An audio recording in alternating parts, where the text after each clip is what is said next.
everybody, we do my TED Talk today. We'll be talking about animal myths and misunderstood animals. Now, often people are misinformed about animals and they are told that everything soft and fuzzy is a new cuddle buddy. The inverse of this is also true. People are taking wild animals out of the woods and trying to tame them as pets whenever that's not right. So, the first animal we're talking about is about mean animals. So, first mean animal is dolphins. Dolphins are actually bullies of the ocean. They are known to relentlessly batter sharks and treat pufferfish as beach balls. So I have a couple of videos to show you about them. Actually, there's one video. And here's a picture of some sharks, or some dolphins, being not so nice to some sharks. Here's the video. This isn't spy puffer. It's a real pufferfish. The poor creature gets the same rough treatment.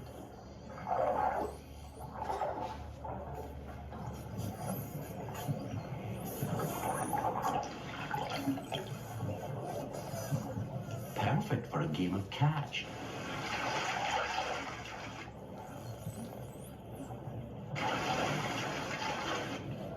But the dolphins are dicing with death. Pufferfish are one of the most poisonous fish in the ocean.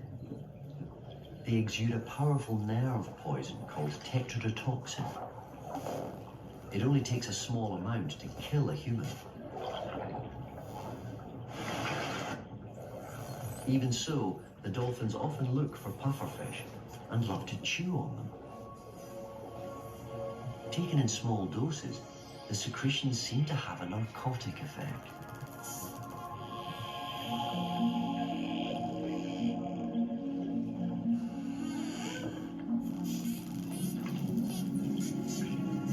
The dolphins are careful not to swallow them.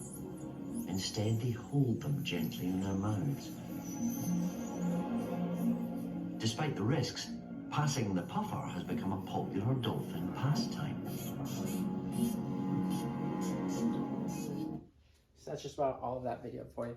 One thing I would like to mention though is I really did like how that video pointed out how it seemed, how they mentioned like passing the puffer, how the dolphins are doing this almost as like a narcotic, as a drug, as I mentioned, as they knew that the pufferfish was going to supply them with that narcotic. Now, my second animal that we talk about is weasels. Weasels are actually a menace to society. Weasels, weighing in at just under a pound, about 7 ounces, are extremely aggressive little animals. They eat anything. They eat many things larger than themselves, from squirrels to rabbits. They actually have to eat half of their body weight each day, so that leads them to being hyper aggressive. And I could not. Well, I found videos online of weasels, but they're not really aspire appropriate, so I did not include them in this presentation. But yeah, so here's weasels. Our third animal is going to be African buffaloes, aka the Black Death. These buffaloes are extremely, they will bulldoze anything in their path, and they have very poor eyesight, so it is very easy to fall into either of those two categories. Now, these buffalo are actually responsible for killing more people in Africa, more hunters especially, than any other animal. So they are very dangerous and can be very aggressive. Now here's a couple clips of them.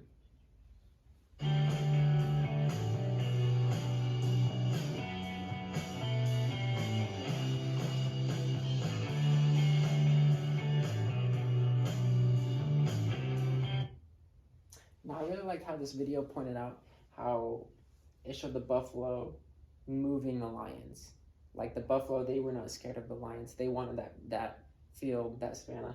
So the buffalo moved the lions out of the way that showed that they're not scared of them. So they almost have like that mentality that they are above the lions. So that was one thing I'm interesting I noticed. And here's the second video.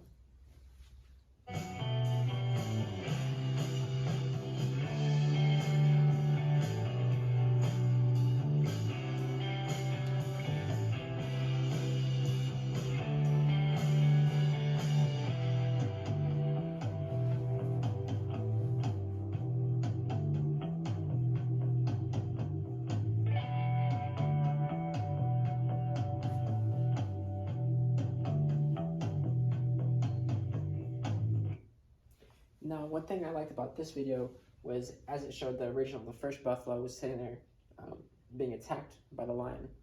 But the other buffalo just came over, and that was a fully grown lion that it just completely flipped over. So I thought that was amazing. It really shows their strength. Our fourth animal is going to be killer whales or orcas, a reason to stay on land. These whales, everybody thinks of them as friendly. They think of them as SeaWorld. They think that they're just they're like big sized dolphins. When in reality, they are very, very aggressive. They're an apex predator, which means that they do not have any natural predators in the ocean. So basically nothing eats them. So they are top dog pretty much. Here's a picture of an orca, just in case nobody really knows what they look like.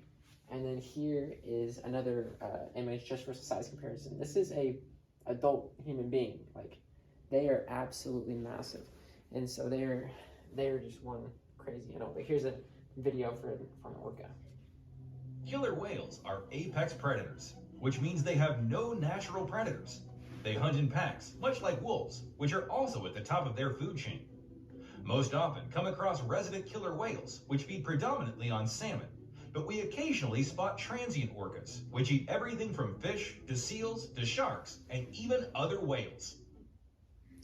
I included that video because I thought it was pretty funny how they kicked the salmon out of the water. I thought that was pretty funny. It just shows how big of a bully they can be to other animals and just get away with it, because they hunt in the packs, so they can't be taken down by a shark because they have so many orcas that can get on all sides of the shark. There's really nothing stopping them, is what I'm saying. These are really apex predators, really the king of the ocean.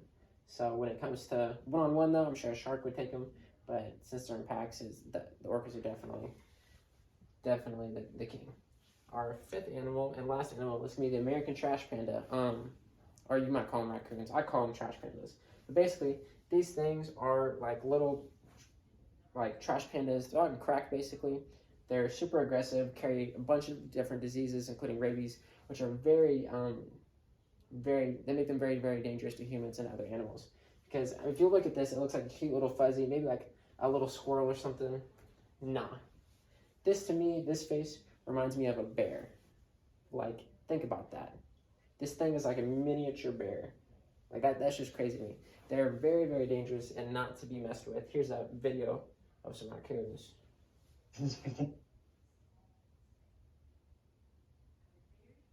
Ow!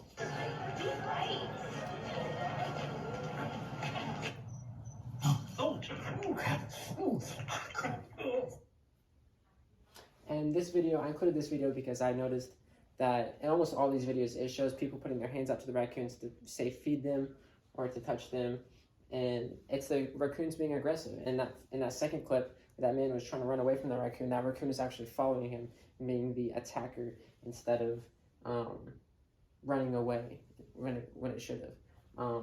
Because obviously, I would say that we're the predator to them, but it just shows that how aggressive they can be and how they just don't have any respect for humans. Really, they'll go after anybody. They got quite a bit of nerve. And then so now we're gonna be switching topics. We're gonna be talking about just kind of animal facts and some cool facts about animals. So our first one is going to be about turtles. They are not really slow. It's tortoises that are slow.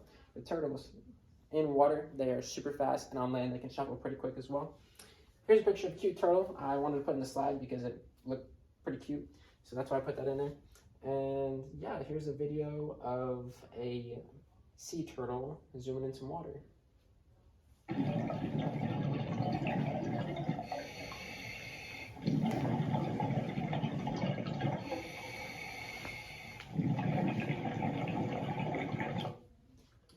And then I have a video of, I believe I'm not quite sure, it's some kind of soft-shell turtle.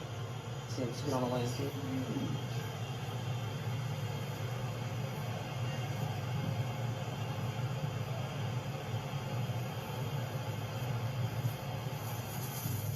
Wow, that's fast.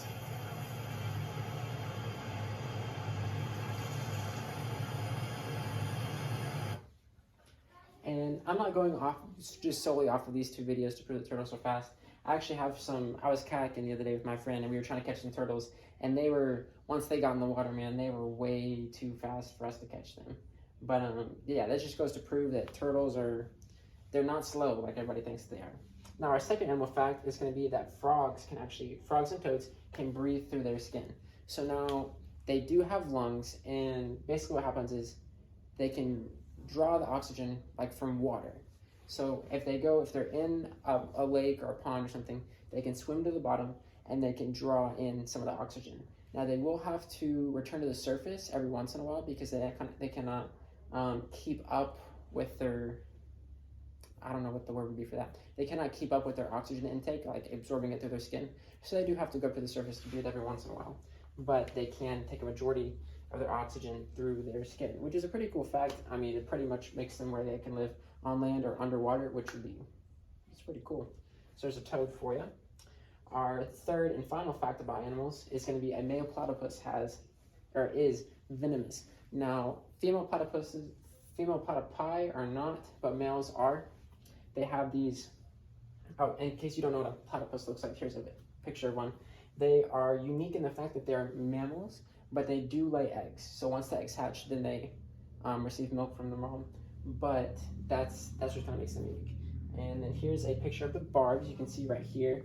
This is the barb. They are only on the back of the male's legs to deter predators from eating them. So that's one cool fact about a platypus. And now we're going to be moving on to topics about animals that are disliked by society, that really shouldn't be, that aren't that big of a deal. Some misunderstood animals. Our first one, I don't have any slides for it or any pictures, are just bees in general. Normally, when they sting you, it's because you're too close to their hive and they're protecting their queen, or they feel like they're in danger of being squished.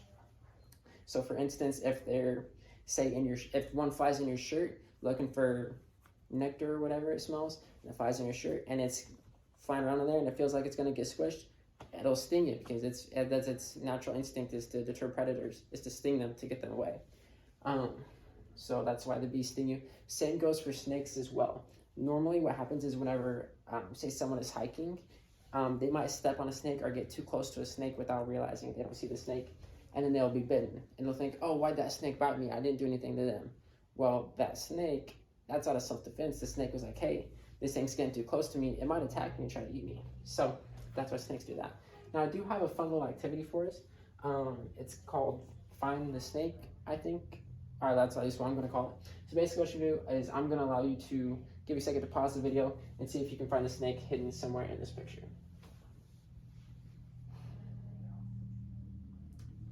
All right, now that you've had time to find the snake, it's going to actually be right here, right in the very center. I don't know if you can really see it. Its body goes along like that. That's actually a copperhead snake. I actually have a second photo for you guys. There's also another snake. It's another copperhead snake. It's somewhere in this image. Give you time to pause the video again.